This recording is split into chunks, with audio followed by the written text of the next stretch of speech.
Yes, Harish, good afternoon. Good day to everyone.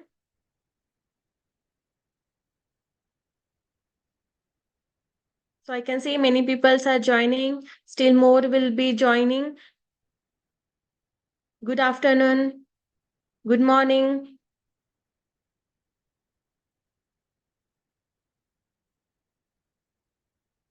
Welcome everyone to the webinar.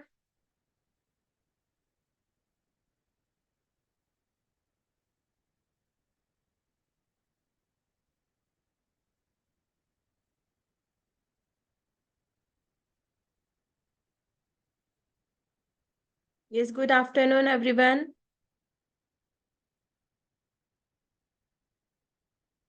So let's start with this webinar.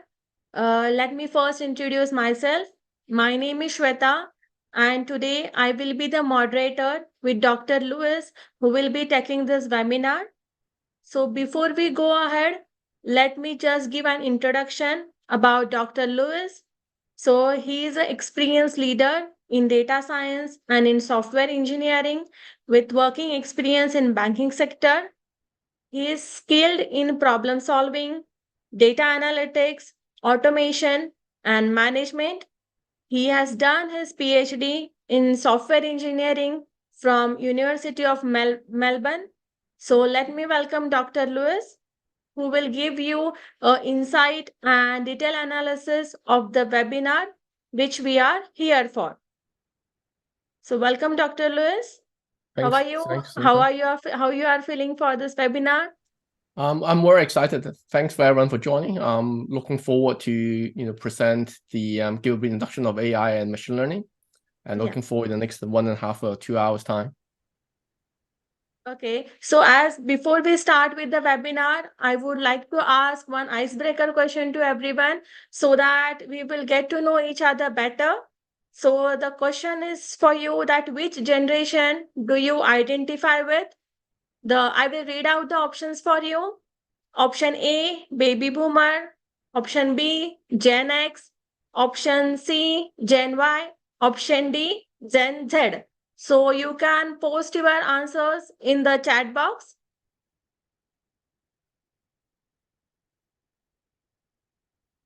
Okay, so I can see different responses I'm getting. Some are Gen X, Gen Z, Gen Y. Some are baby boomers.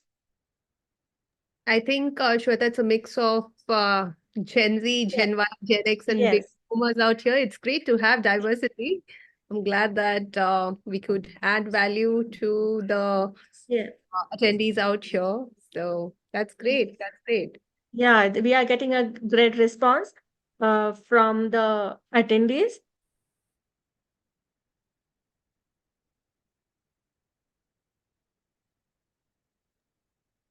Okay, so thank you everyone for this wonderful response.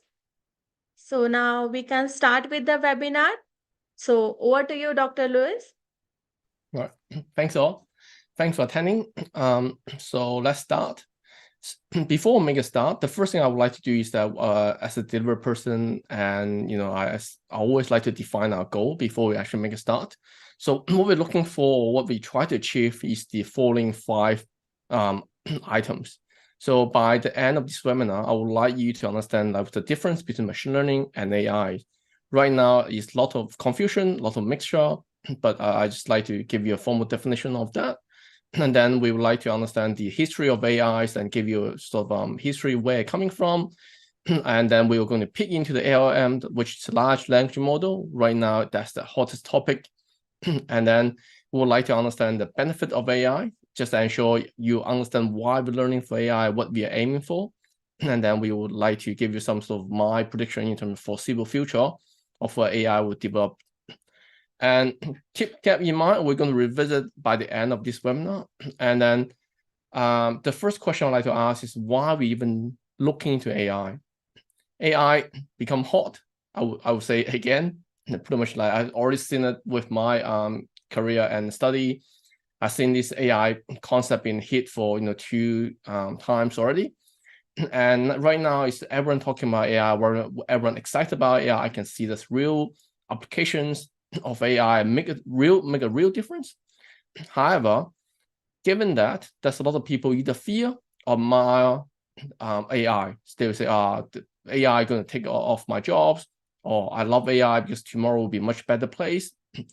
Either way, it's really, in my opinion, it's lack of understanding. A lot of people not too sure what actually is AI or machine learning about. What you can do, what you can't do, what's the future look like. And that's why I would like to give you a very quick background in the systematic learning of the AI and machine learning.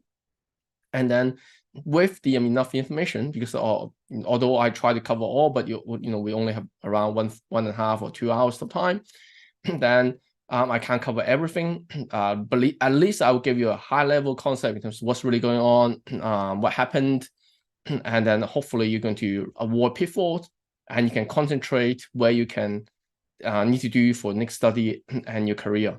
All right. A little bit of self-introduction. Myself, I did my PhD in the software engineering, which I did for the AI part. I did the multi-agent systems, which is definitely a part of AI. And I've been working in quite a wide range of industries. I've been utilities in the power. We have been startups. We've been telecommunication. Right now, I'm in the bankings, and I've been in the banks almost like 9 years now. And right now, I'm the AI and data analytics completely area lead for engineering, A and Z. That is really just a fancy name for a senior manager who looking after AI and data analytics for all the engineering functionalities in the bank. Okay, let's start with the history of AI. The history of AI, as you can see, it started quite long ago. Like if you look at the first mechanical calculation machines, that was actually in the 1642, and that's invented by Pascal. For the people who are actually in the computer science or the IT industry, you're probably aware Pascal actually is a language.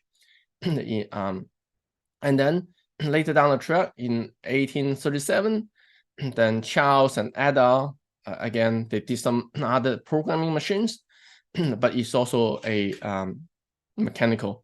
And Ada, again, is a programming language. And in 1943, the concept or the framework of neural networks actually already been put up. Neural network is the foundation for deep learning, which right now the large language model, everything is coming from that particular architecture, which I'm going to cover in detail later down the track. And in 1950s, as you may aware, like Alan Turing, who normally known as the father of AI or father of machine learning, he have the concept of the so-called Turing test. That's the test which is to see if a machine is intelligent enough to fool a human, say this is not a machine, it actually is human beings. How it works that you will have a conversation with someone, normally over a computer, and then you just pretty much like typing your question and answer, and then see, and then the human needs to determine if you're talking with a real human in the other party or not. And I believe my experience right now, I believe we already passed the Turing test quite some times already. In the 1950s and until 1965, the only thing I would like to mention is that a natural language programming called ELIZA actually can do some sort of dialogue. And although it's not handled very well, definitely not as good as currently the ChatGPT, but it's sort of, nevertheless, it's sort of starting to doing on that. And later down the track, in the 1980s, it's pretty much like expert systems. The expert system I'm going down in a bit more details is more like rule-based systems. In 1997, that's the triumph of the rule-based systems. The Deep Blue become the first computer beat the world champions on chess. That's really huge. And in 1997, IBM Deep Blue make everyone excited about it. And 2002, iRobot launched the first robotic vacuum cleaner. It's not that intelligent, but however, nevertheless, that's first workable device with artificial intelligence or machine learning in our home. And then 2009, Google built the first self-driving cars. 2011, IBM Watson won the championship. Watson from IBM is the extension of the Deep Blue, but you also have some neural network capabilities in it as well. However, IBM Watson, I think it's too early for the market. It have high expectations, but the market so adoption is not that great. And then 2011, 2014, everyone knows Siri, and then from it, you can talk to your mobile phone, you can talk to your computer, you can talk to your watch as well. And then 2014, one thing we'd like to mention is that he have the generative adversarial networks, the GANs. Back then, that was revolutionary. And then pretty much using two neural networks, and you try to come up with the solution by itself, and it's very, very advanced. And 2016, AlphaGo is the goal, and pretty much that is the last sort of board games. We human believe the computer have problems defending themselves. And after that, 2018, and right now, everyone is talking about AI, and the large language models start to take over. And if I would like to put that into two eras, I would like to say from the early, which is like prehistorical, I would say, from 80s to 90s, that is a lot of rule-based learning examples. That's a lot of rule-based stuff. And from 2000 and now on, it's become a deep learning, which is depends on neural network, and we can have more and more deeper and deeper and more layers of neural networks. And it's been doing a lot of like natural language processing, and you pre-train language models, large language models, and you can see the amount of parameters and the time it developed from the old model to new model, it become exponential. I'm going to show you in the next slide. But here, the rule-based model is built by hand. What I would like to say is that rule-based model, although is a little bit old, however, a lot of problem today, if you want to build your own models, rule-based model a lot of times still can handle the problem pretty well, provide you have good, you define the problem well, and you know how, the data well. And let's go into a little bit depth in terms of what is the rule-based system looks like. So how does it work? So how the rule-based works is that you using a human as a programmer, we program the intelligence inside it. We build up all the rules for the machine to learn, and that's why you call rule-based. And on the right-hand side, what you see here is that you have some sort of representation, internal representation is state machines from one state to the other. How the state from from S2 will go to S3, but from S1 can be to state 4 or state 3, and you have some sort of internal representations. After that, you have some general rules, and then you have some sort of recording systems, or here is the infinitive tape. Effectively, you can think about that. It's really an infinitely long notebook. Say if you can mechanical arm, you can write something on a piece of paper. The piece of paper is infinitely large. Can you solving everything with this particular cell? And this was a philosophical questions. They try to answer that, but the idea is that you need a human, someone, or need to program all the things up in front. You have some sort of ways to, with some pre-built rules, you can do some intelligence, but you need to build the rule first, which is very different from the deep learning and neural networks, which I'm going to cover a little bit later. And for the rule-based learning machines, that actually you're thinking about how you have internal representation of these realities. Normally, the human will be the one who's going to see the very complex world, see the abstract levels, and put it down in a very simple and easy way on to somewhere, and then we build the rules against the knowledge model we built, and then we capture the system and do something about it. And the best representation of that is actually the Deep Blue, which is from 1997, who won the world champions on the chess. So how does it work? This a little bit history of Deep Blue. So developed by IBM, the first computer won the chess games, and it's around 1996, February 10, and it really historical one, resigning champions.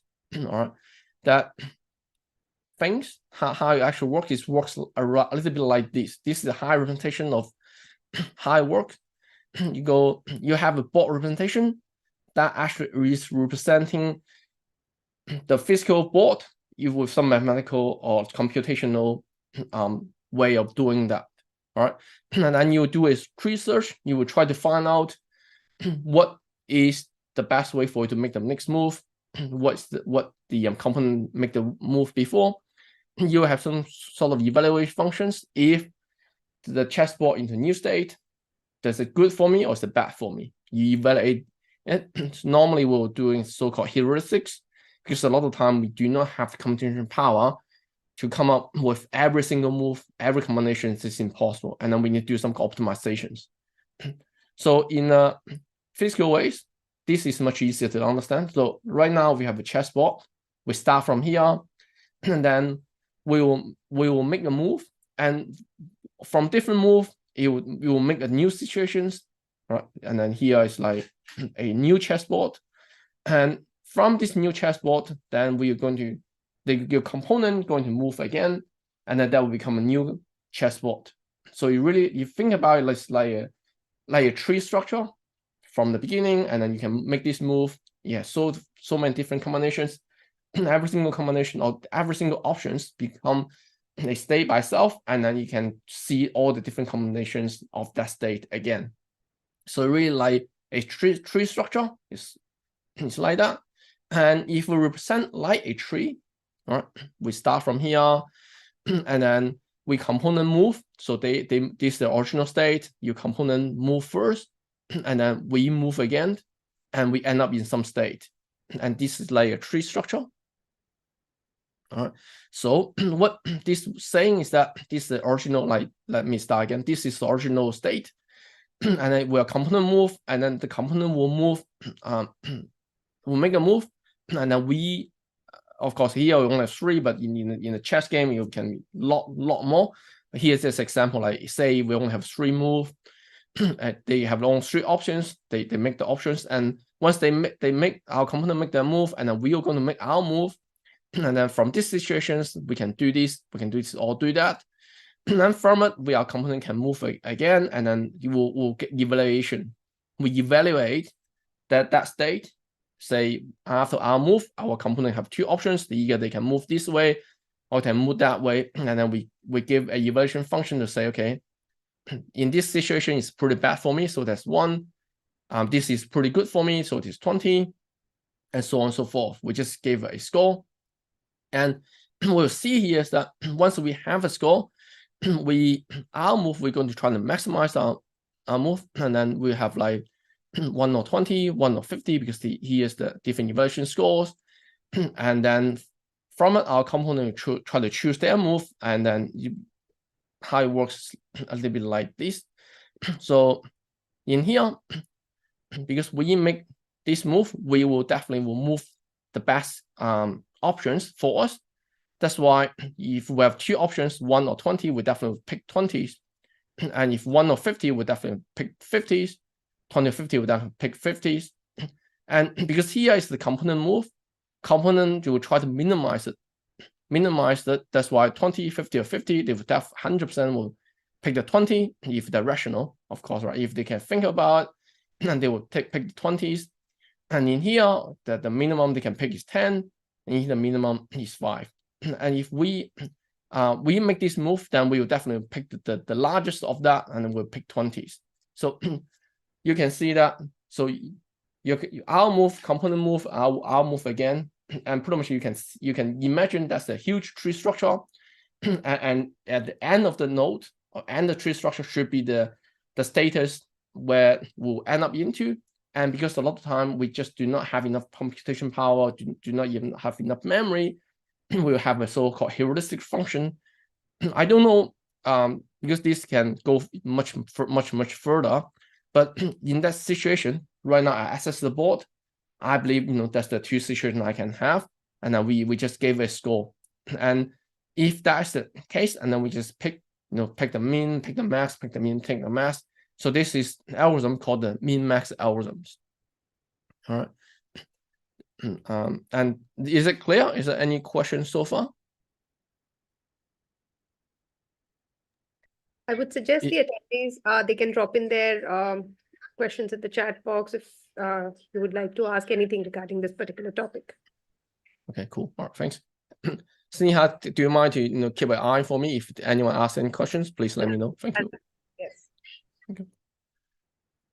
All right. And this will be like that. So we were going to pick, because in here, 20, 10, and 5, we definitely, for us, we make the move, we definitely will pick 20. That's why this is the most likely path we're going to pick up and end up with, because once we make the move to 20, and we end up in this state, and in that state, our component will definitely try to move to here, and from here we're going to move to that.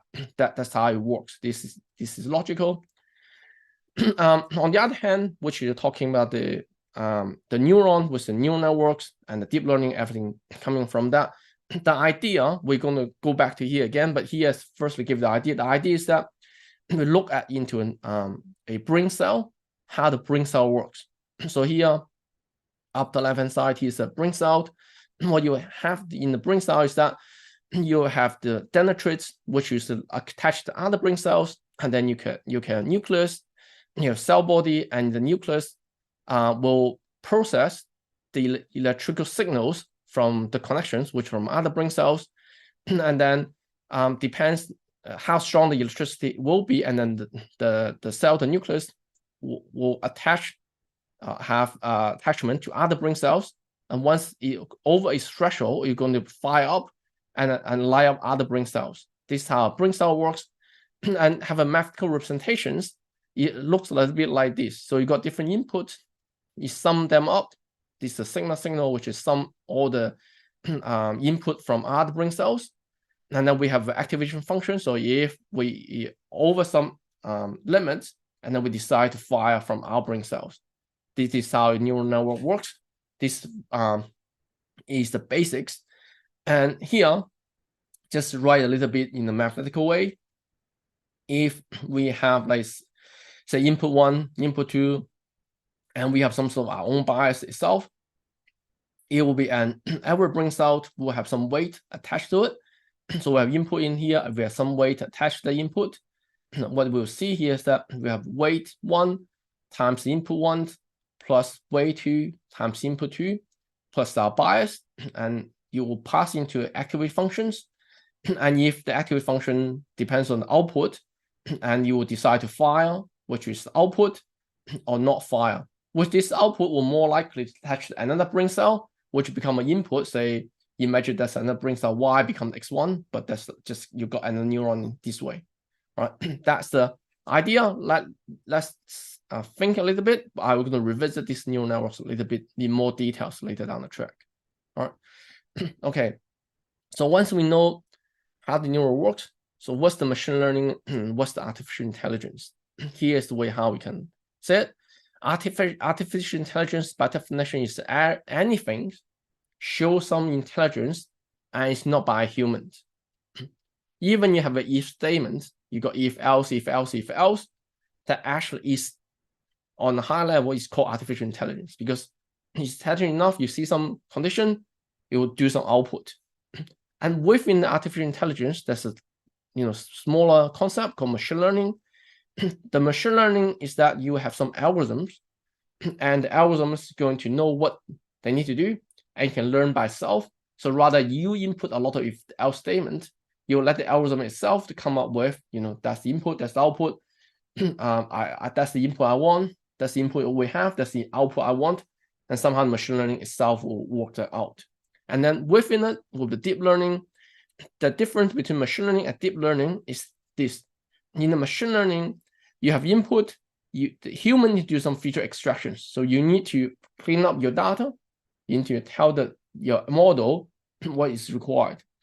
And from it, you can pass into some, here is neural networks or some other algorithms as well. And then you have output. For deep learning, you can have an input, it's dumped straight into it.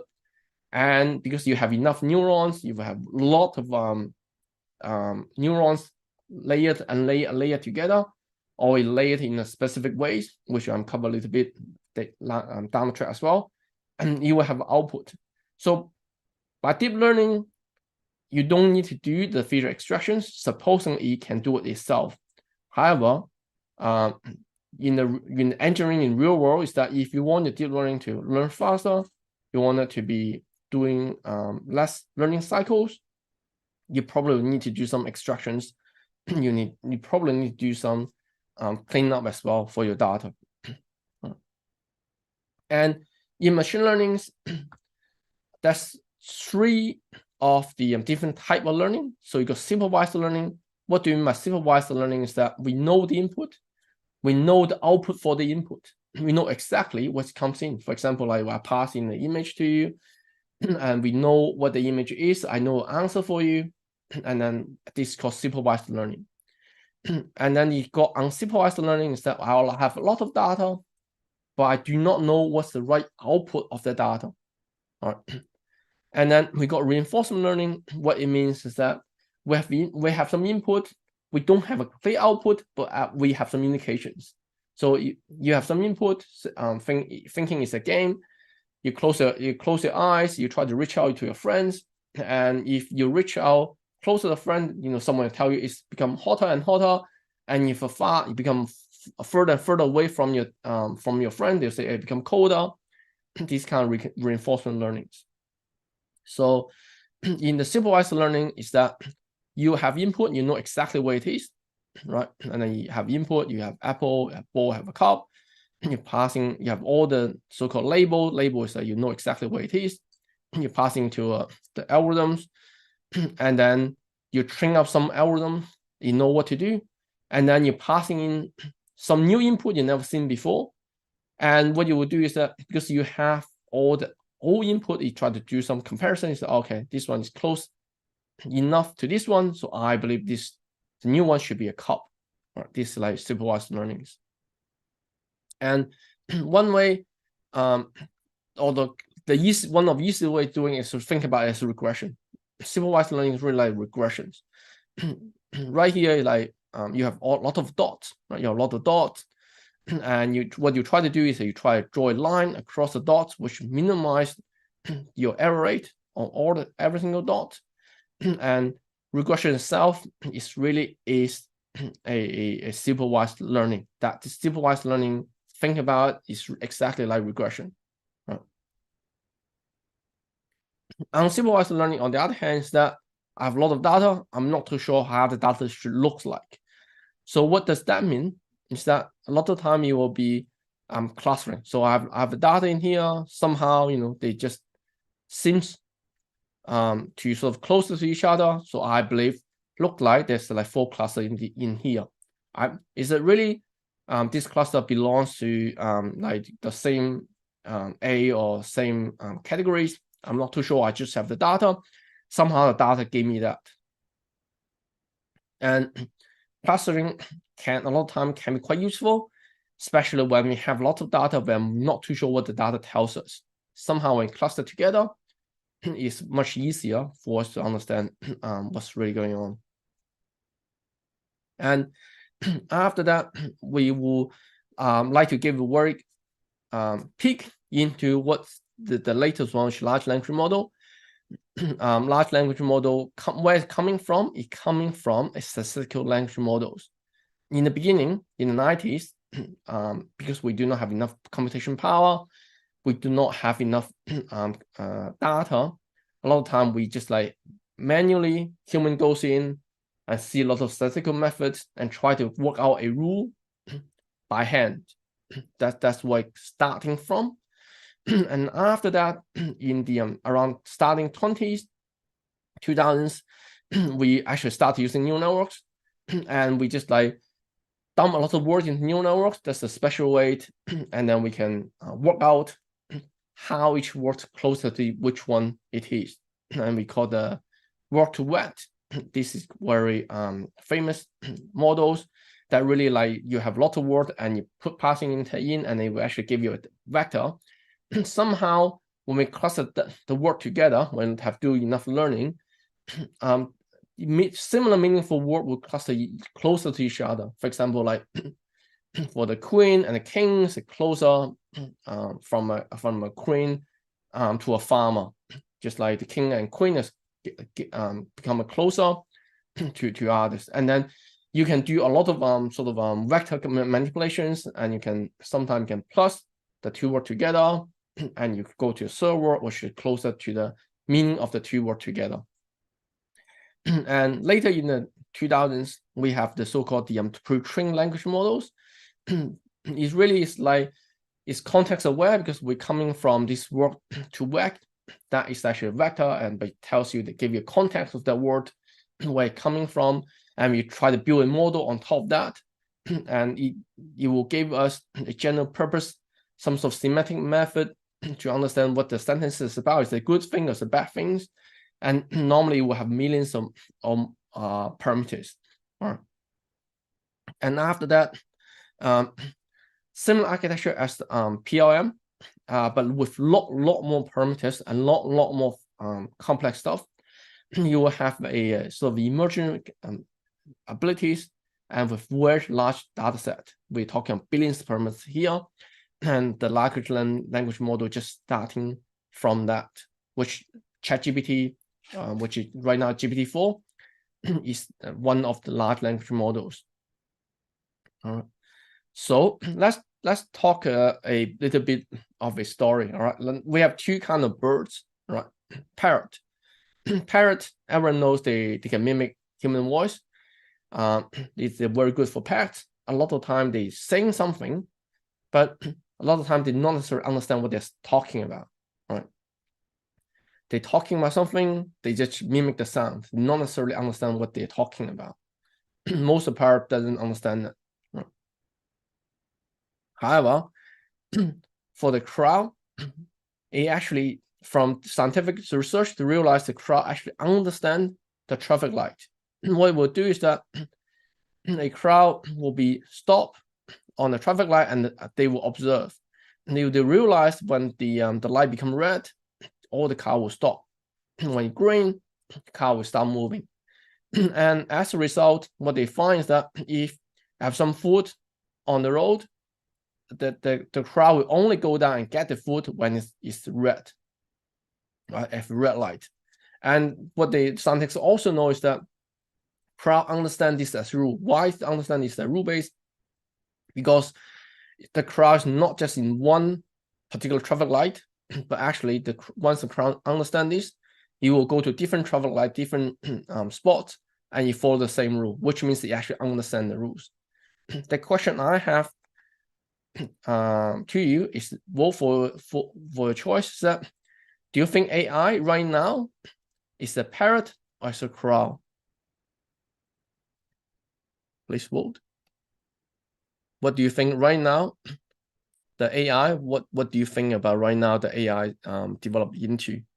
Is it just try to mimic what the human tell him to do, or is it somehow he understands it?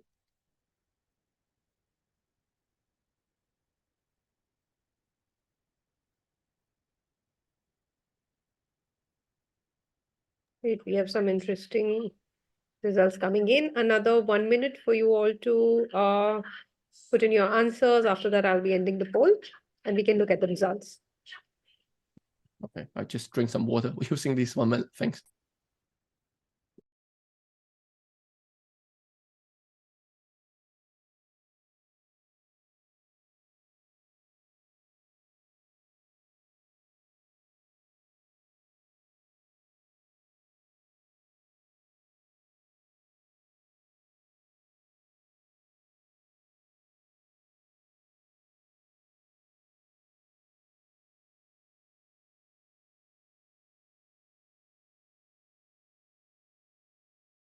Great. We have some interesting results out here. 54% of the attendees think the parrot is the AI, and 46% of them think that the crow is the AI. Thanks. Thanks, Neha. Thanks for that. Okay, so let's look at here. Be honest with you, I believe right now I was thinking this parrot as well, but with some emergence, which is like 2 years ago, we can see somehow right now we're not too sure why is the case. Somehow when we have enough parameter, by parameter which I explain a little bit more when we go into the neural networks, once you're over enough parameter, you see that's the emerging behavior. What we'll see here is that you can see here this 10 to the 22 agency, and once after that, if you have more parameter, no matter which model you're talking about, you can see you got Llama, you got GPT-3, go for a lot of different models. Once you over certain parameter, which I think from memory is 12 billion, it will start to emerge. And you just somehow it's just one of a sudden, the model perform much better compared to before. And maybe we're uncovering how intelligence actually works. Right here, I've like this extract from this particular paper. I have the name of paper, and you can look at it itself. What you have is that no matter extract, match, or unscrum, Persian QA, word in context, all different tasks, after I think 12 billion parameters, it start to emerge. It just no matter which model we're talking about, it just become much better. So and also for the large language models, how it works that you get trained, with lot of data because it's very complex model. But once it's trained, at least for now, no matter GPT 3.5 or GPT-4, the model remain static. It will not change anymore. However, even it not remaining, no longer have any additional training on the model, it can provide answer for your questions, even they never see the exact problem or answer before. Somehow I can do it. So here you can have some so-called few short learning, which is that you can ask the LLM to provide answer with few examples. For example, like if you type in, say, you can try it right now. If you go to ChatGPT, you say, okay, review this movie sucks, and the sentiment is negative, and review, I love this movie, and then the model will output positive. All right, pretty much you can tell the model this is how I would like it to be, and this is one example. Tell me it's positive or negative. Or you can, with LM, you can actually have so-called zero shot, which is that you do not provide any additional context. You just ask the question, who wrote the book on the origin of species, and somehow it can answer the question. At least they try to answer the questions, because the LM large language model can have so-called hallucinations. Hallucination is that you do not have it, you just make something up, and somehow it just give you some answer, but not so to be correct. That leaves us to a problem. What's the best way for us to interact with the LLMs? All right. And there's a few things which in here, which I will give you more instructions in the later down the track in the pack. We'll have that. So, for example, here you have so-called instruction fine-tuning. What is that? What it means is that if you have provide some context when you ask the questions, and it can actually give you more accurate answers. Or chain of thought fine-tuning is that you ask the question in a way such that, can you please provide me a step-by-step answer, or why you come up with this particular answer? Can you explain step-by-step? Somehow when you provide those contexts, the large language model can give you better answers. And why is that? And what is the LLM? right now, if I give a conceptual models, conceptually, what LLM is, it really is a predefined connections of all the different words. For example, like Mary had a little, I believe a lot of people will say little lamb. Everyone, if I say Mary had a little, and most people say lamb, and this is just like language model. Old MacDonald had a, and then will be a farm, and you just like already pre-train some of the words. When you say enough words in context beforehand, it will give you more accurate answers. Say if I say Mary had, and then probably will give you a little lamb. But if I start from Mary, and you can give me something else, it's more likely give me something else because you're lacking the context of. I try to ask the LLM to say Mary had a little lamb. That's what I'm looking for. That's why if you give it more context to the large language model, most likely you'll get better answers. And why is that? I'm going to explain that later down the track. Okay, so now it's more fundamental. It's how neural network works. I will try to explain to you. So here's a little bit back to where the brain cells looks like. Here's the mathematical representation of the brain cells. Here is two different architecture. Here's the recurrent neural network. Here's the transformer. Regardless which one you use, the fundamental building block is this function, or you think of neurons. What does that mean? Think about if I dumb it down into a graph, what it means is that in the activation function or in the neural network, what it does is that you have input, you have output, you actually have this line or this curve. What it means is that in the red side, normally that means negative is not good. In the blue side, that means it's the positive, which is good, or pretty much if it's 0 and 1, this is 0 and this is 1. In the middle, there's something is a little bit undefined. What it does, what you can see here is that on the horizontal ones, the input embeddings, that's normally is the same space, right? You can see the space for red, space for yellow, space for blue is the same, like the same area.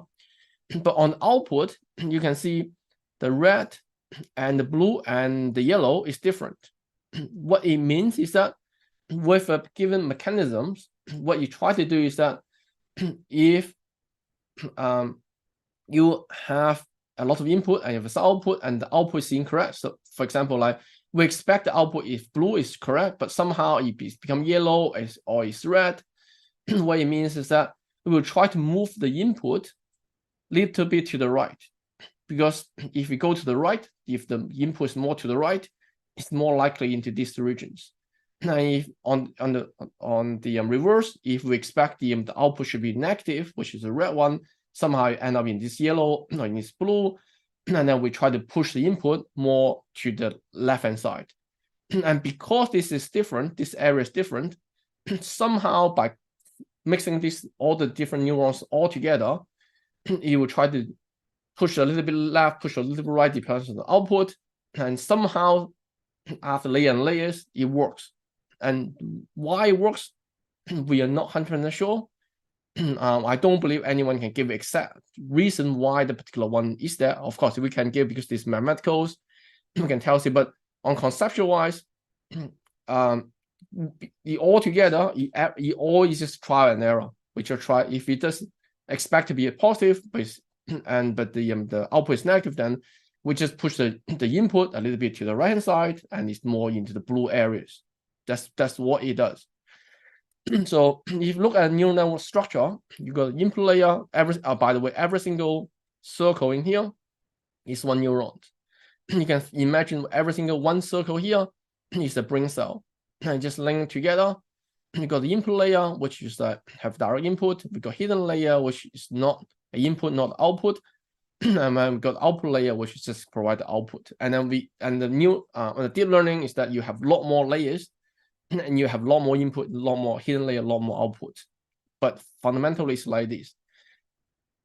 And remember when I say every single input will have a weight, So we got bias, and then from, say, for example, from neuron A, we have like input from 5, and then we got a weight called 2, we got a bias called 1, and then because 2 times 5 equals 10, and then plus 1 is 11. And from the output depends on from activation functions, and the output will go to C or go to D. But the idea is that you're passing on and all the way to E, and then you will go to produce the output. All right. So here from A is weight 1 times input 1 plus B1 is like that. From B is the weight 2 times input 2 plus B2, and so on and so forth, C and D. And finally you got E and mathematicals. And a lot of time everyone knows graphic card is essential for neural networks.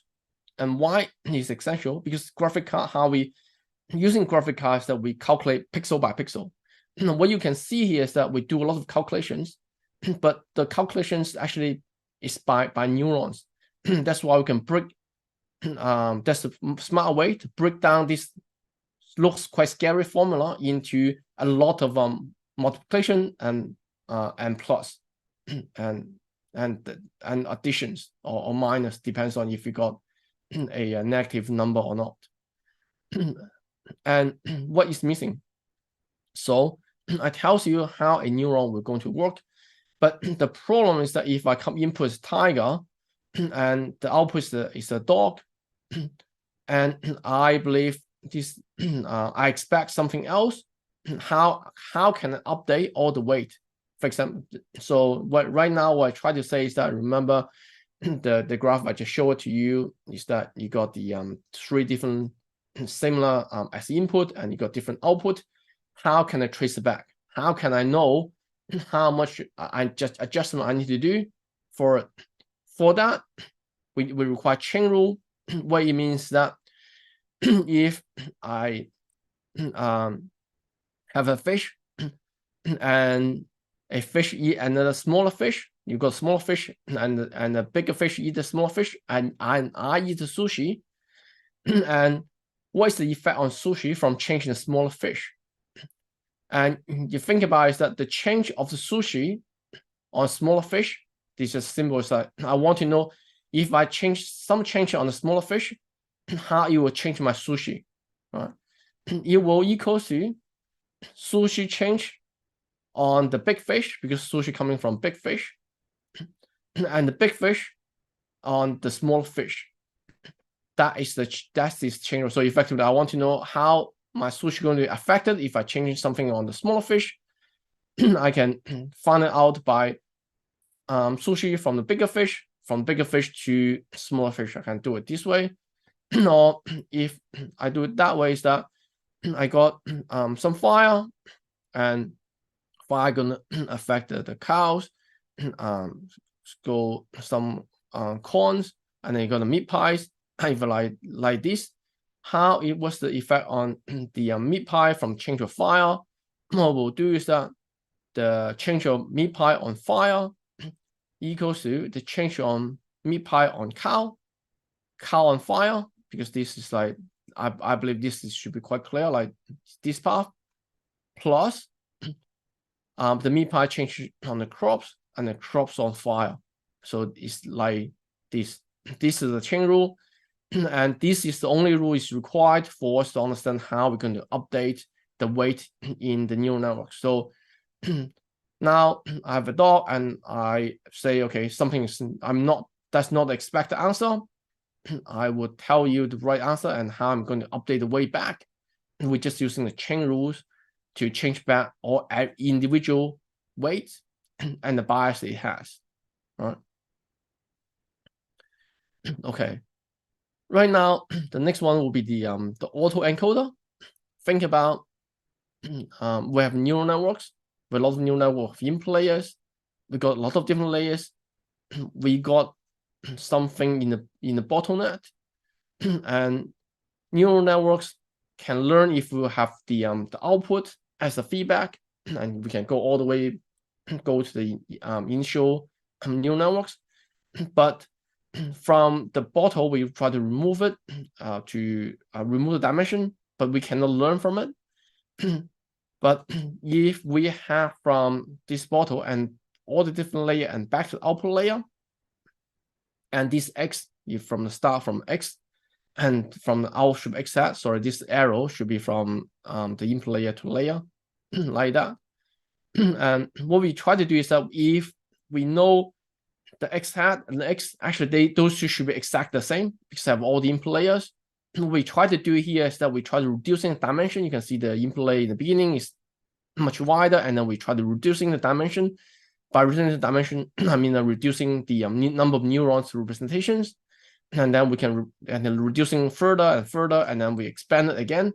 And because of the output layer, and with the chain rules, and we know X and X hat should be the same. And if that's the case, then we can using neural networks to learn it from the output to the input. So what does that mean? Say I have an image right here. I try to put into a input layer to representation of this image by all the neurons. I try to reduce, because here we got 28 by 28. To represent this graph, I need 784 neurons. In the input layer, we'll have 784 neurons. I want to remove it or reducing into 2 neurons.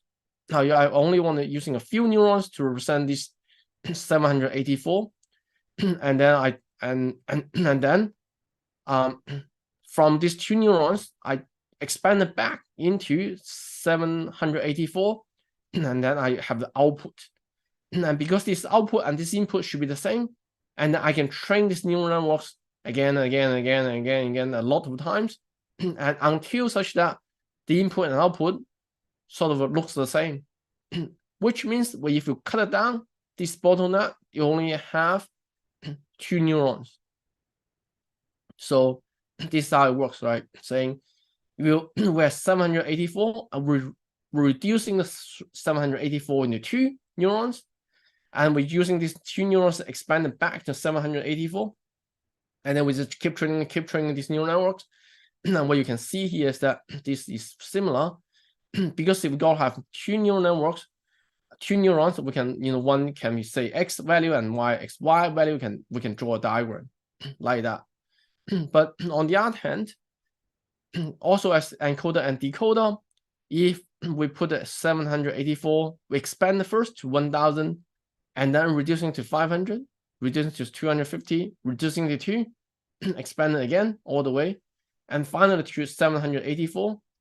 What you find is that you can train it, and this output will be much better compared to this one. Why that's the case? Firstly, for you to train this, you require a lot more training power, a lot more computation power, and a lot more computation times. But because they have much more layers, the output actually become better. Like if X and Y, you can see here is more sort of you can see the similarity between the two, but this one is more cleaner. And that's why we call it deep learning, because by having more layers and more neurons, the output generally will be better. And so what we will see here is that by using these similar techniques, we can using for the language. What it means is that if we have different documents, we put it in, we have a lot of different words comes in, and we try to reducing it to 2 dimensions.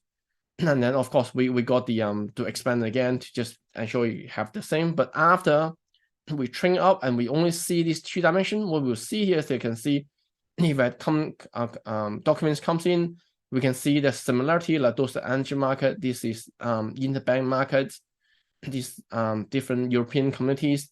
You can see the different categories. And somehow it just works. And why it works? Because mathematically, people try to do mathematics to do this is dimensional reductions. What they realize is that somehow with neural networks, just like trial and error, it works much better from the mathematics. But what's the reason behind that? Somehow it just works. To be honest with you, like people have different ways to explain it, but because this is really just pure trial and error, somehow it works. All right. So what we can do from it, what we do here is that we try to, similar concept, we have very complex networks, and we try to reduce it. We try to see the different patterns. What here is that we got a Mona Lisa. Here, if we represent these graphics with different numbers, which different numbers represent the different color. If we were doing this, and what we try to do is we try to here we try the max. So if you're 4, 6, 6, 8, we'll find the max one. 8 we put in here. In this 4 we put 6. In this 4 we 7 is the max. Here this 3 is the max, and then you can see 7 because this is max. Put in here, 3 put in here. We're reduce the representations. We're reducing the graph into a much simpler representations. And on the other hand, you can using the average. So effectively, you can calculate average of the 4. But the idea, anyway, either way you using it, or you can some using other ways as well. The idea is that you try to reduce the dimension of your graph, and you make your input, and you try to recognize the patterns. And because you have patterns, and you try to recognize, ask the neural network to learn those patterns and see why it becomes something is like that.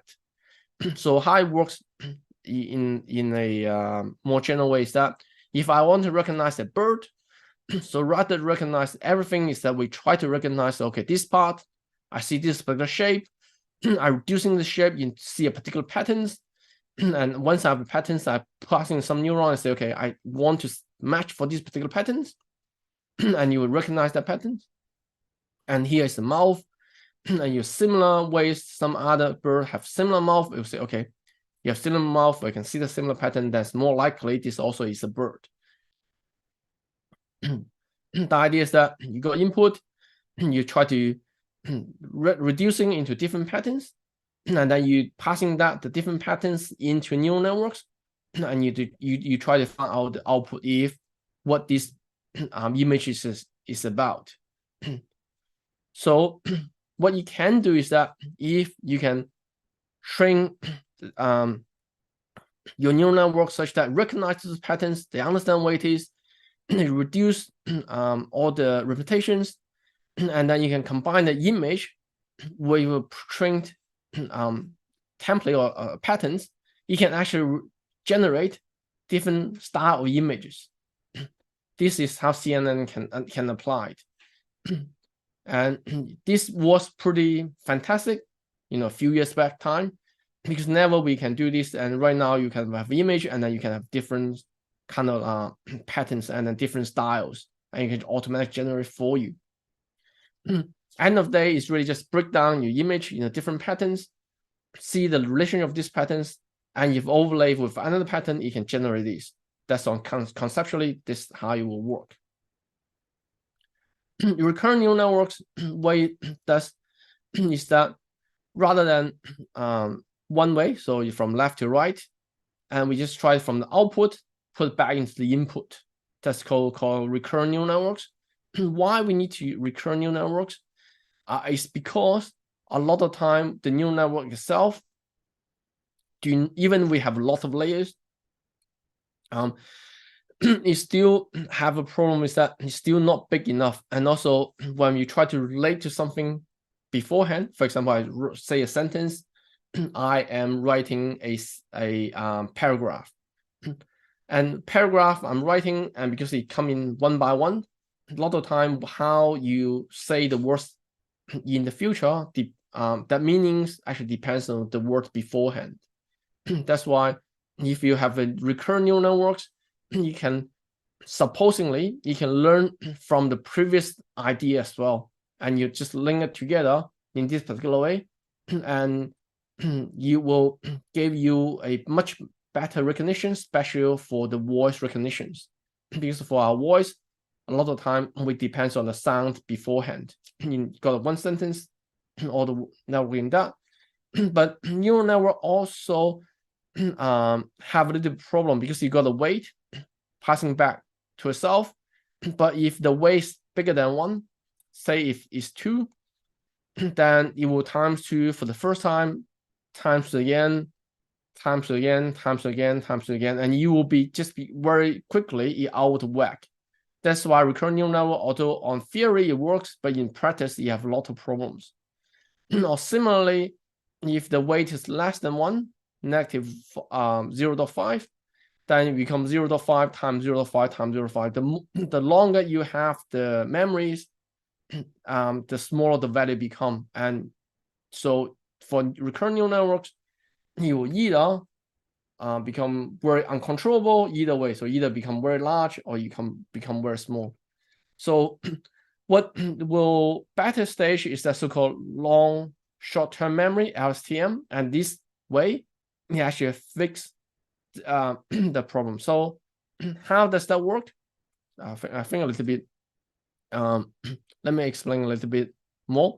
So we have short-term memory, we have a long-term memory, and so and then from the long-term memory, we're going to have a new short-term memory, and this one to plug into the next ones. And here's the input. So how does it work? Let's look in here. So the input will comes in, the short-term memory and the input plus some sort of activation function, and with your long-term memory, it will decide what the long-term memory will be. What it means is that this function will determine how many percentage of short-term memory right now will affect your long-term memories. And your long-term memory with new value is going to be in here. And the short-term memory, what we'll do is that from the short-term memory and the input, you will see how many potential of short-term memory should we remember, and should it be positive memory or negative memories. And then with that, plus your long-term memory, and then you decide is the potential long-term memory, would that be a good memory or the bad memory? And then how strong is short-term memory right now, plus your long-term memory, and you will have your new short long-term memories. So what does that mean? Let me just give you a real example. Say I'm going to going to amusement park, and I been to amusement park before, but right now this time I go to amusement park, I have a new ride, I play with it. So how my memory works? Firstly, right now I just experienced this new ride. I know I'm very strong. This new ride very fantastic. I were excited by this one, and this new memory have a high proportion will add on to my memory on the amusement park, because currently it's very strong. So this actually add on to my long-term memory thinking about just the amusement park. And this long-term memory will affect to here. So, and then with my short-term memory and input in here is that, firstly, we've given my short-term memory very strong, so here will be very strong as well. And this is very positive memory.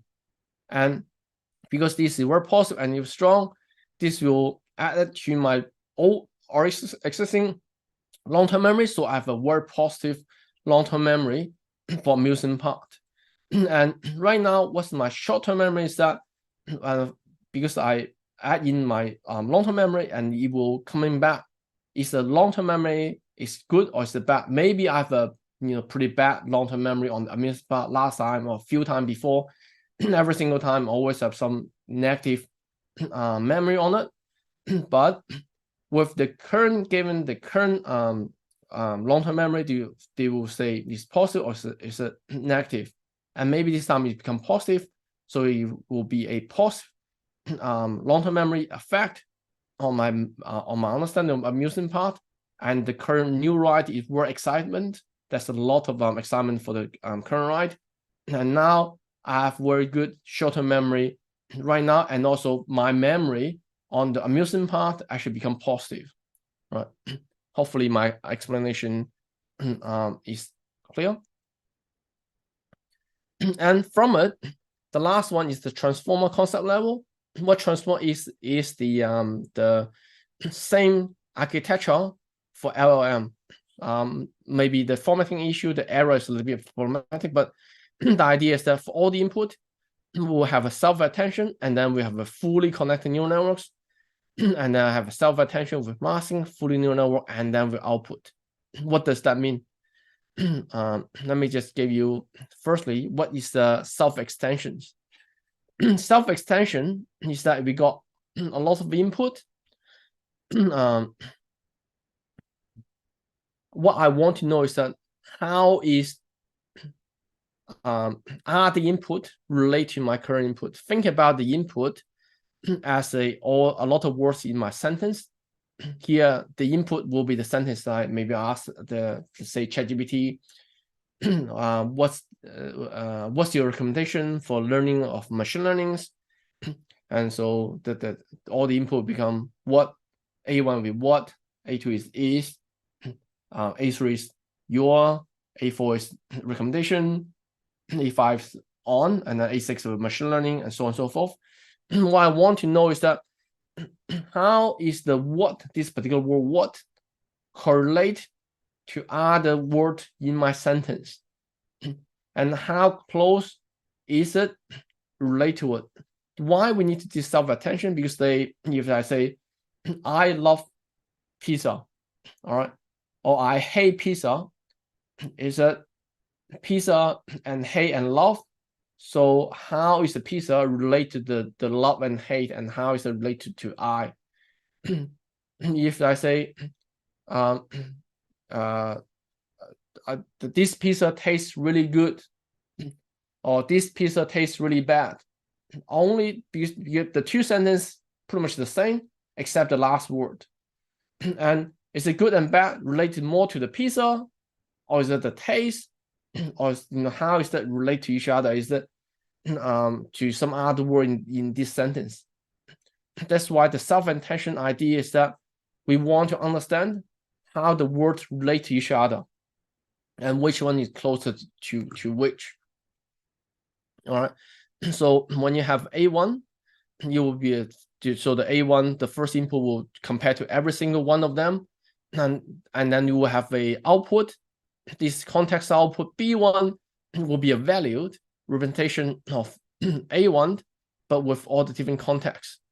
And similar if A2 will be the output of B2, and so on and so forth. You got B3, B4, B5, all the way to it. And think about it, it will be just like this. I just want from B1, I want to know how is the A1 related to every single one of other input. That's exactly what is the attention. Why attention is important is that what they find is that if you find the word is important somehow and passing to the neural networks, because neural networks try and error, it can understand the sentence or give it output much clearer and much more in much more context. And on the right hand side, this is the real structure for the transformer architecture. It's a lot more complex compared to the left hand side, but left hand side, this one is simplified version on conceptual idea. Is that you got input, you got output, you got self-attention, all the input, you put it into some neural networks, and you have some other self-attention again from the output, and from another neural network to learn about, and then you have the output. So how it works like this. This is actually can be think about as an encoder and decoder. Remember back into here, we got encoder and decoder. It's really similar structure as here. So how it works as encoder, you from the input, you export all the output, and from the last output, you actually go to decoder, and from the decoder, you will start to output the next word and the next word and the next word. What I'm saying here is that you have to say Mary had, and pretty much Mary had is the input. The encoder will say Mary had A, and how is that those three words laid together, and put it to decoder. You will start with a Mary had, because you start from that point with A, little, and lamb. So what it does is that Mary had A, and then we're using all the previous input, Mary had A as the input to it again, and go to the next word, and then that will be the lamb. And here, what here is a little bit technical information is that vector the size of vocabulary is that for the output, you will have a huge vector, which have every single word in it will become 0 and 1, just representation of that. That's just like minor detail, don't worry too much about it. But the decoder will continue on until you have a special character. You say, okay, now it's stop, because of, like say the example is the Mary hat, and then you will say the Mary hat, and the first one is A, and then you put the Mary hat A into it again. So from here to there, you output a lamb, and then it will be the end of character. You say, okay, that's it. That's the end of my stuff. Okay, so what's the can we have a vote for it? So how is the best way to using a generative AI? Anyone using that before, using the ChatGPT?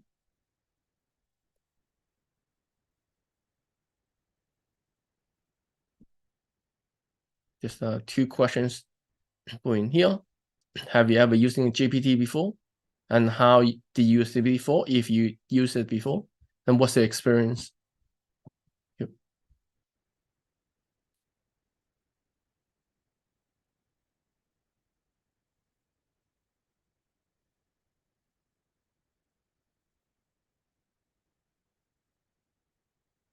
I'll encourage everyone to please participate in the poll. I will be ending it in a minute.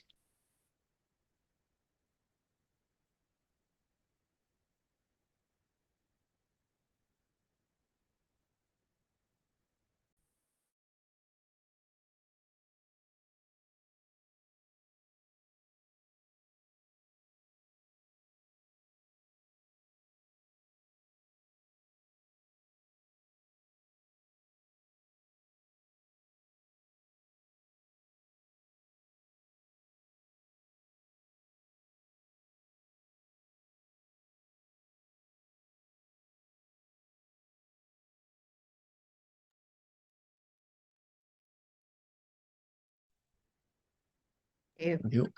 We have your results on the screen. Yeah, thanks for that. This is really good. Thanks for that. So I can see many people already using ChatGPT, and looks like the experience is like most of the experience is neutral or better than neutral, and the experience someone have some negative experience, and so what's the best way to using the Gen AI to? Because we already explained how the Gen AI works is that you're using the context to start to generate the output, and you would start continue using the output as the input to keep continue generating until you stop. That's why it will be always good to give enough context to the Gen AI tool, especially ChatGPT. What you ask them to do, giving more context, you have a better result. You can ask them to think of step by step. You can ask the explanation why you have the answers, and also you just don't make the conversation too long, because although you can remember the conversations you have, but if like more than around 50 conversation and you keep continuing on, you have a problem. Why that's the problem? If I go back to here, because you can see is because how it generates the output is that from all the input, and if you have more and more input, you can imagine the output it become more and more complex, and every single time it generates this output is by probability models. That's why if you ask the exact same question to ChatGPT again, a lot of time they will not give you exact same answer. Even the meaning may be similar, but the answer will not be exactly the same. It will be some alternations. It will be different. The reason be different is that you will have a probability model that we just generate by this. That's why you ask give them enough context, but just don't rely on the history for too long. Right? Here is like some ChatGPT cheat sheet. There's many online. Here, just 2 of them I can find. And what you will see here is that either way, it will just like put as a row, which is give the context, ask it exactly what it required to do, similar to here, you can see like linked prompting, like what's the idea outline. So pretty much just giving it the context and just enough context for it to generate a reasonable good output for you. And here will be the conceptual level of what the AI is, what's machine learning. And now the next thing we'll say, what's the benefit of using AIs? Why were you even using AIs? All right. But if you're thinking about like in the programming aspect, right? If you're thinking about the traditional approaches that you need to, like the rule-based ones, you need to program the rule yourself.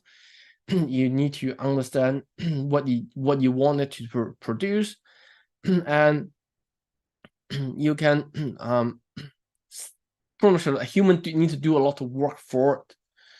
However, the good thing is that for a programmer, supposedly whoever programmed these things, he or she can explain what's really happening, why do it a particular way, but you need to explicit instructions.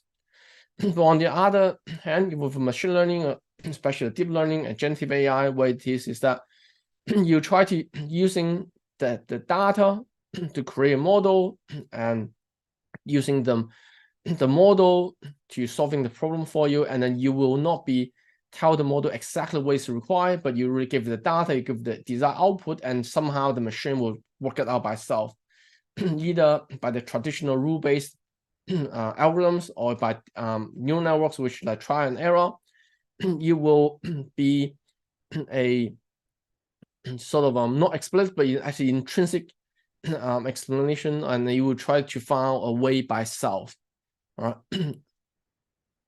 And with using this particular AI, we can definitely boost the productivities, because when you think about it, like this here, I'm using a example of pair programming, but similar, you do marketing or do whatever work, is that if you got a junior people who didn't know too much or didn't know the a complex system, didn't know what exactly to do, one way to help him or her out is that you have senior people sit beside him or her to help them out, because if they have any questions, they can ask the senior people, or the senior people can give some guidance, and you can boost the productivity that way.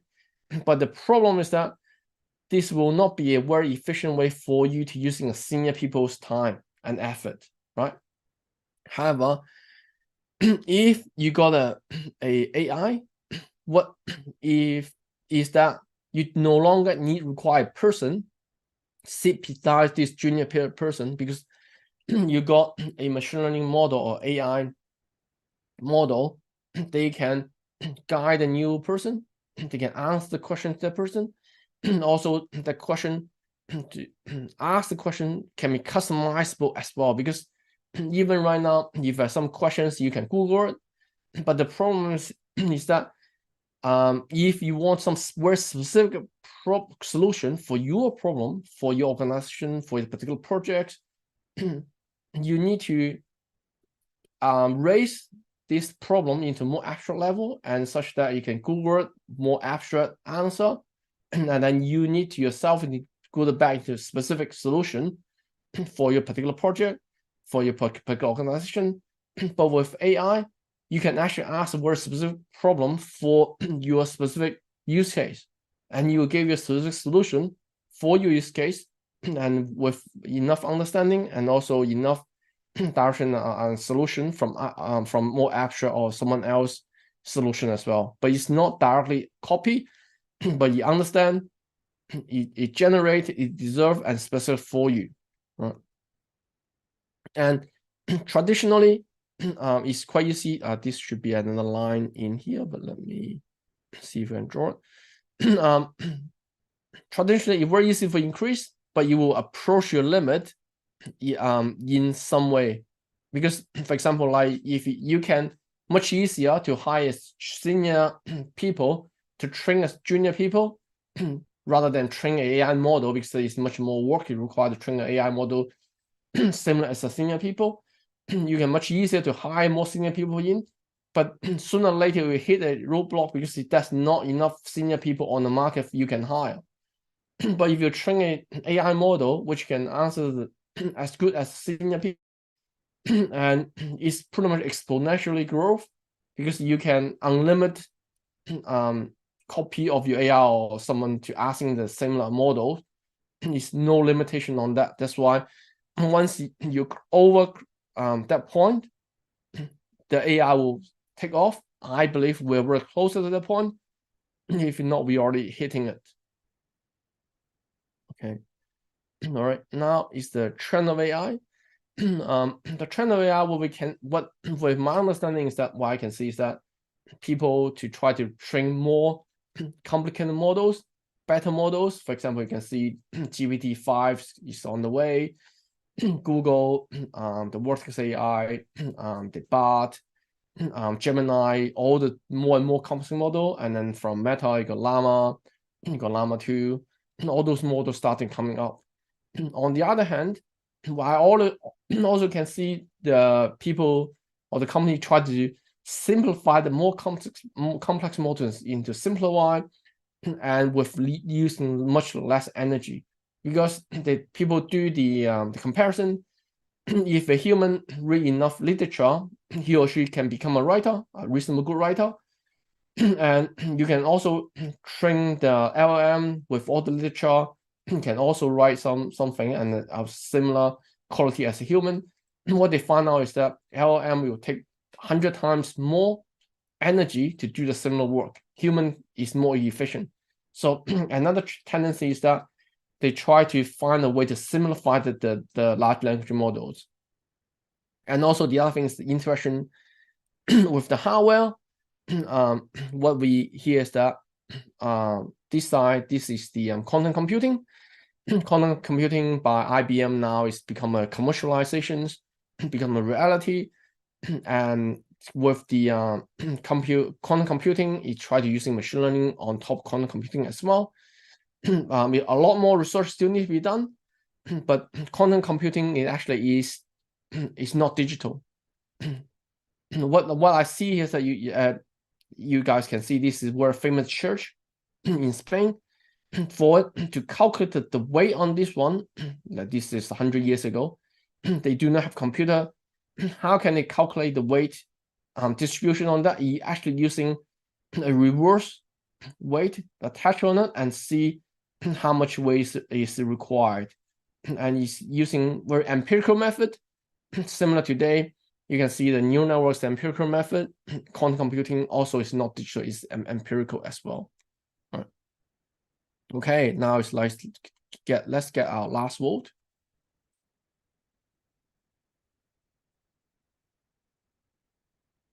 So I like to understand your rate of fear or love of AI.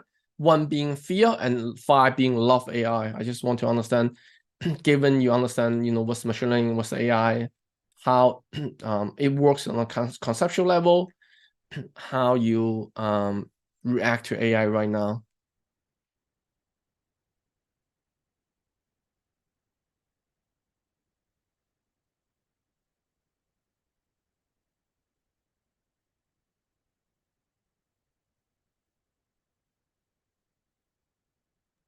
Another minute and I'll be closing the poll.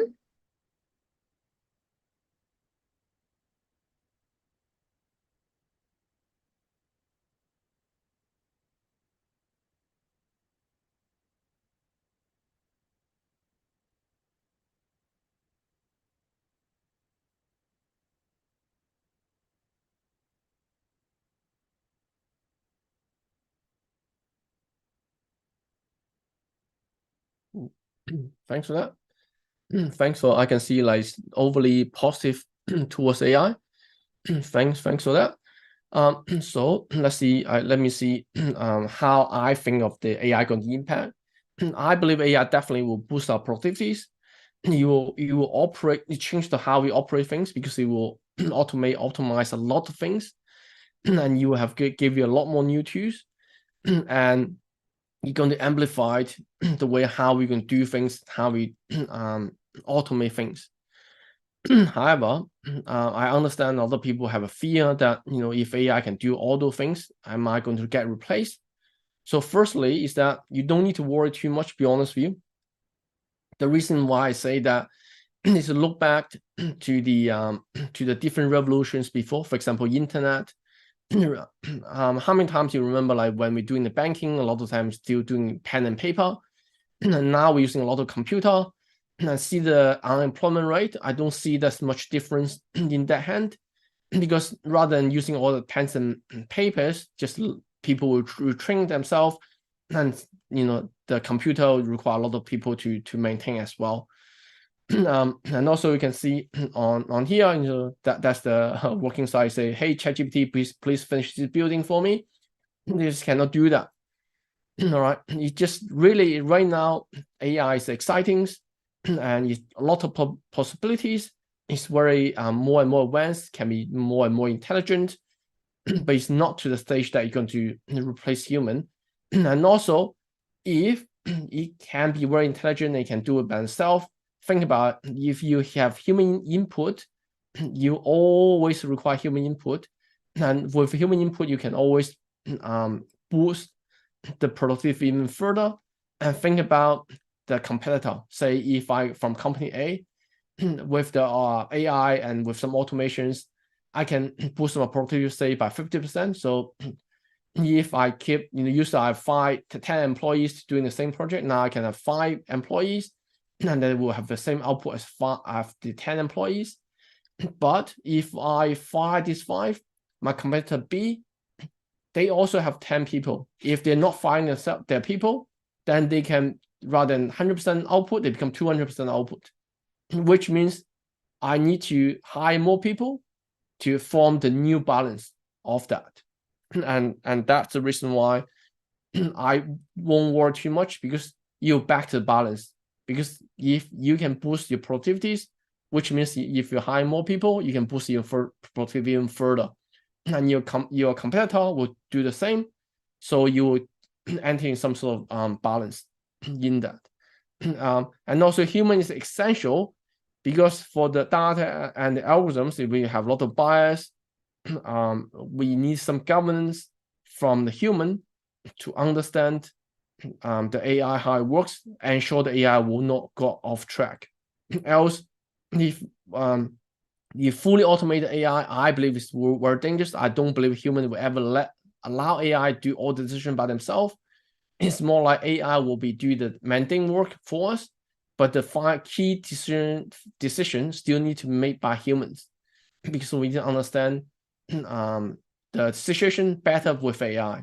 Just really like you used to be reading a book, physical book, and right now you can read a book on Kindle or some other mobile reader, much easier for you to read. Similar as Google used to be, you need to go to Britannica and encyclopedia to find something. Right now you can Google. AI just another advancing of these two. I don't believe they have a huge impact on the job situation. It's just like the new way how we're going to do our jobs. Yep. Thanks, everyone. I think that's pretty much it from myself. Thank you. Yes. Thank you, Dr. Lewis. Thanks for having me. Thank you for this wonderful webinar. So I hope everyone has got a detailed insight about this webinar. So before we start with the question and answers, so I would like to give you a glimpse about related to Uni Athena. So I would like to share my screen. Yep, sure. Can you stop sharing? Yep.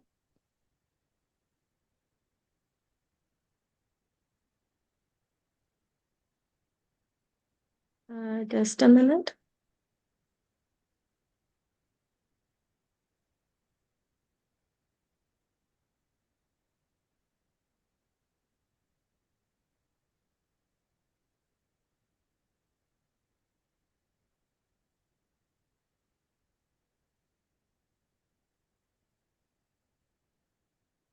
Okay, so I hope the screen is visible to everyone.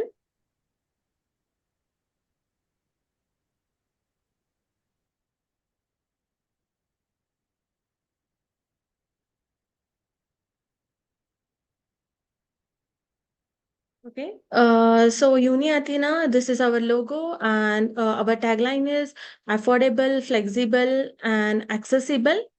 So Uni Athena is a firm which is associated with the Westford, which was established in the year 2019. We offer academic as well as free short courses and which are affordable and flexible. We are a proud partner with more than 10 universities, and you can see here the number of learners.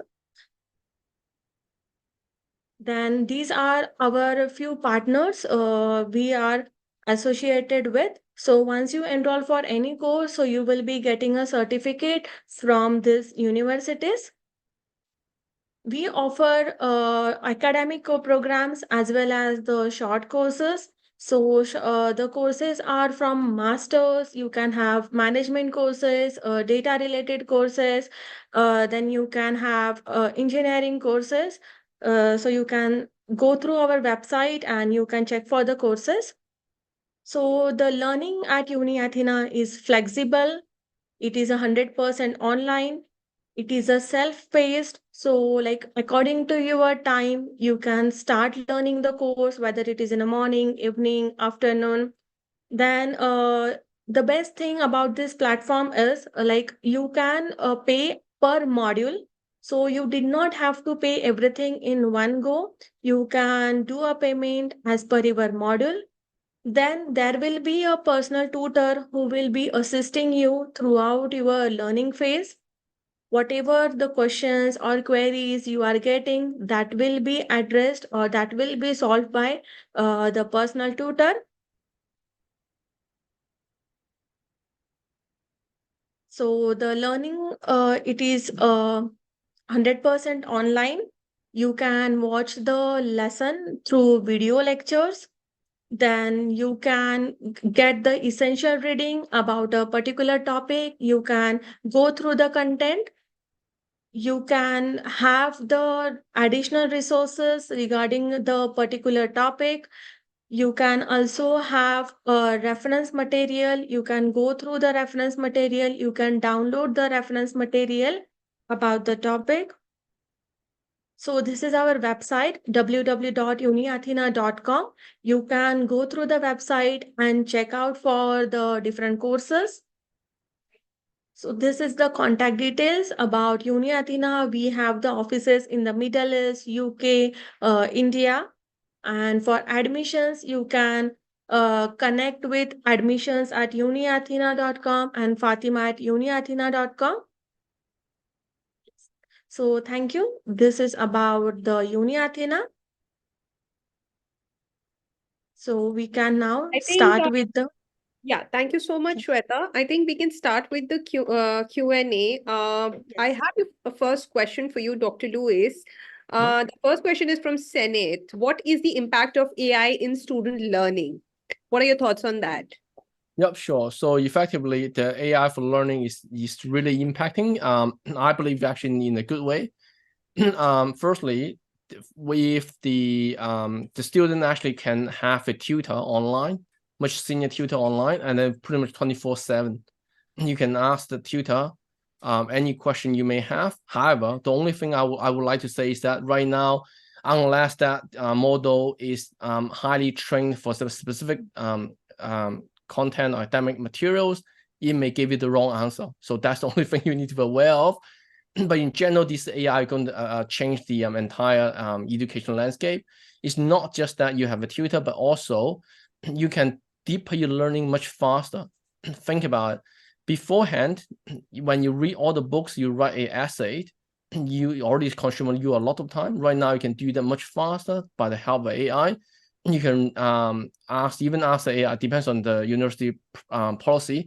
Some universities allow you to using AI to actually fix your essay as well.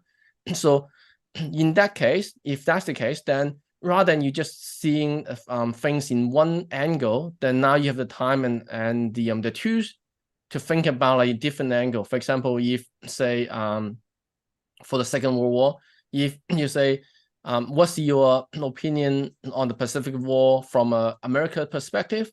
What's the fact? And then you have enough time. You say what's the aspect from the access perspective as well. So with different perspective, people will learn it much faster, much deeper, and you can understand things much better as well.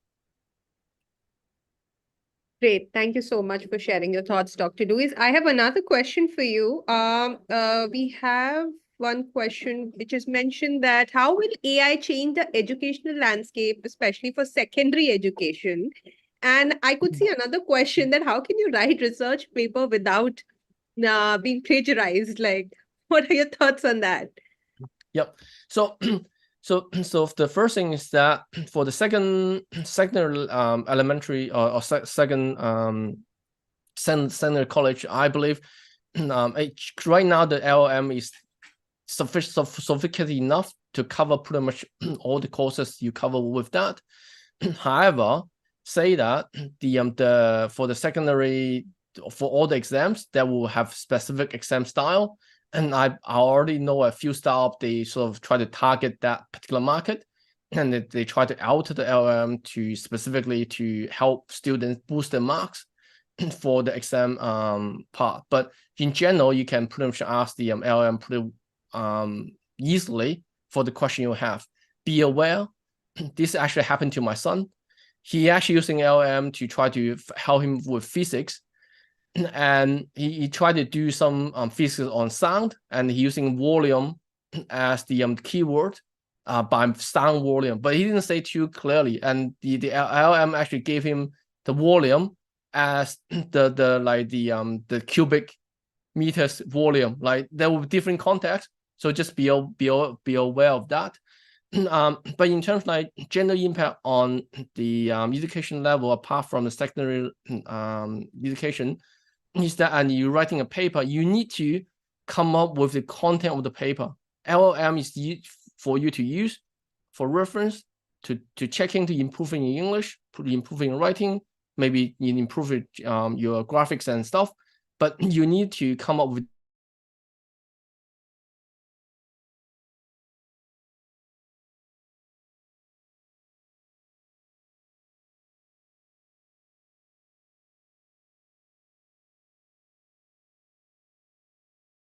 research aspect of that, and LLM just a tool to enhancing and help you to fast track your research. That's my take. Okay, we have another question, Dr. Lewis. It says that what are the advantages and limitations of ensemble model methods in machine learning, and how do they contribute to improving model performance? Assemble model, is that what is a special model? Sorry. Yes, yes.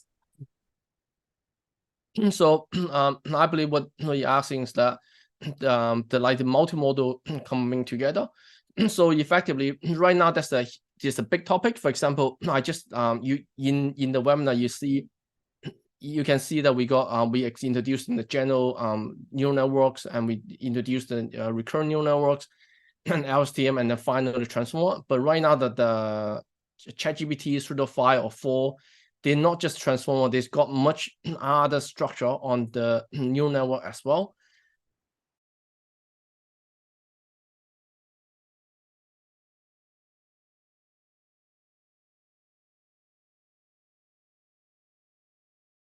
And right now, the idea is that how are you going to using which part of the neural networks in which combinations for what functionalities? We in the research space, people start to understand, LSTM is good for these things, IN for these things, CNN is good for that things. And if we have problem, how can break it down and then using our different architecture to solving a part of the problem, and how can they combine those problem and back into the final output.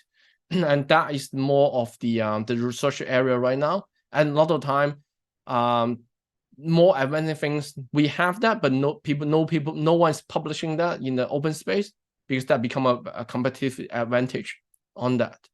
And in terms of limitation, I believe with more and more complex models, you require a lot more training in terms of data and computation times. I believe for ChatGPT 3.5, GPT 3.5 model, they already spent, I think, 5 million or 12 million US dollars just for the training itself. That's how much the consumption cost become, because you need to have the latest graphic card, lot of data, lots of computation time, all those things cost money. And what I can see the limitation is that the smaller players will not have the same level of competition edge. Not like when the internet first come up, everyone can write HTML or JavaScript or ASP.NET. Right now, only the big player can afford just training the LLM itself.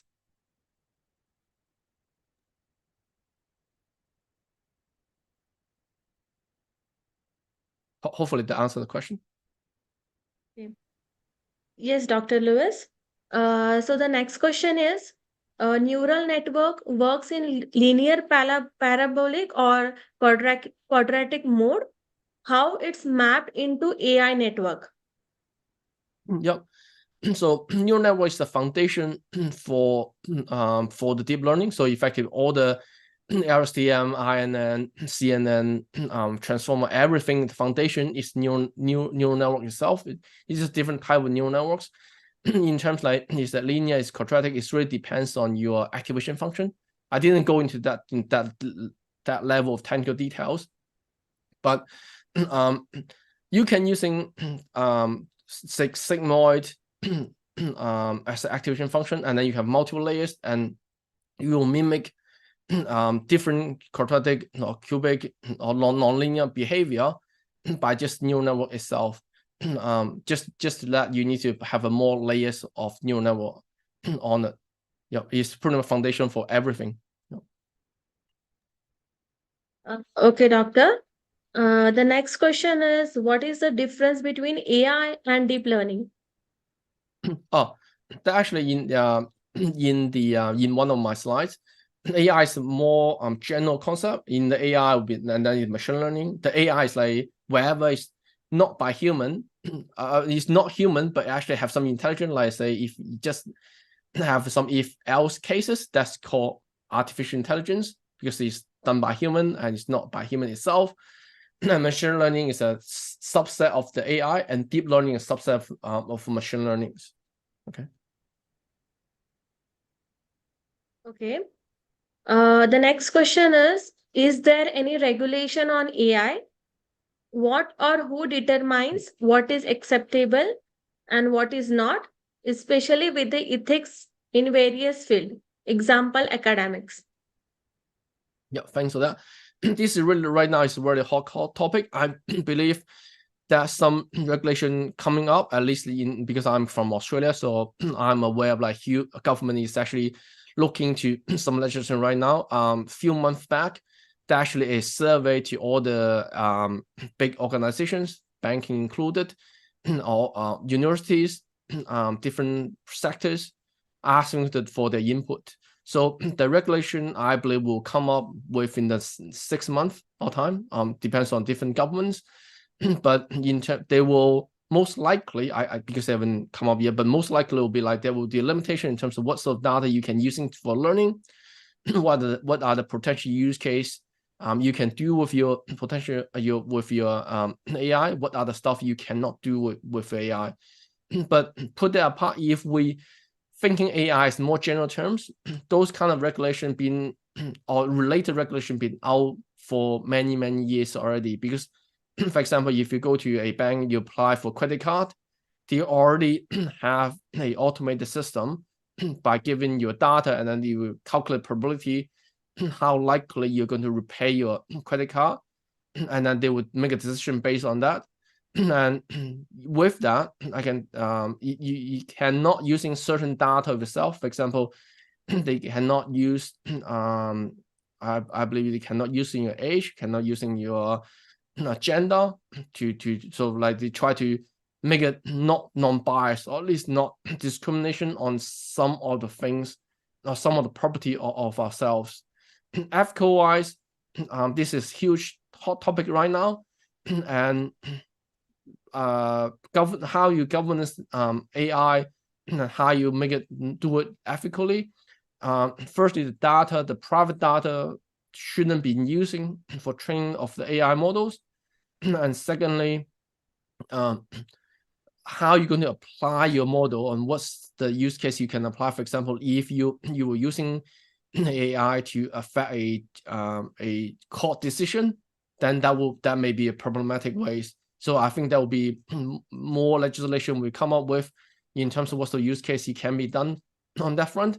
But right now it's still under a lot of research and a lot of debate. Even OpenAI, if you see one of the blog, they admit they have built a problem to find an optimized way to how can they govern the AI model without hurting any kind of ethical issues. But they also try to maximize the flexibility and learning rate of their models. Right now, no one have a perfect solution. Okay, thank you, Doctor. The next question is, can definite neural network models decisions be accepted in forensic cases? Yeah, forensic cases, I think it's just one application of neural networks, but what do you mean by limitation of that? I think one of the problem with neural network in general is the way how you can gonna explain it. Because if say you're using more traditional method, say decision tree or regression, is much easier for you to explain it. Neural network, especially deep learning, a lot of time is actually much harder for you to explain that. But again, that's a very active research on that. For example, the so-called XAI, explainable AI, they're using algorithm to explain to it. One simple way, just an example. Say you have a neural network and you very hard for to explain it, and then you just using the exactly same input and output, using the train another model, say decision tree, which can be easily explainable. And if this decision tree is around say 97 close to this neural network output, then this decision tree pretty much can explain quite a bit of how this neural network works. So a lot of time people using this, and of course there's new algorithms, for example, Line. You can using this algorithm to see how parameter in-parameter affects this particular model, and you try to treat the model as a black box, but you can still try to understanding on that. But if you want using neural network as a forensic case, it's more about like the legislation of your particular country or how you've been using on court. That become a legal issue rather than a sort of AI issue.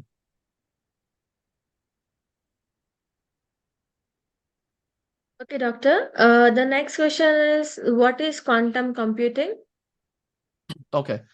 Quantum computing is like this is a complete separate topic. Quantum computing is using quantum mechanics property to do the computation supposedly much faster compared to the traditional computing. But right now, with the silicon chips, we using 1 and 0s, like we're using binaries 1 and 0 to do the calculations. But for the quantum computing, they're using the property of the quantum, which you have a so-called super state. So you can, rather than 1 or 0, you can put in a lot of stuff into one place, and then in the blink of second, it can give you a answer for that solutions. But right now, quantum computing, so far our understanding is that it's actually is more a specialized computing. Is with the latest IBM, you try to put into general computing. Is actually the general computing part is a combination of the quantum with the silicon chip. But with the quantum computing itself, you can only resolve some kind of problem in a particular way. What it does is that do a simulation. One way to put it is that think about quantum computing is a emulator.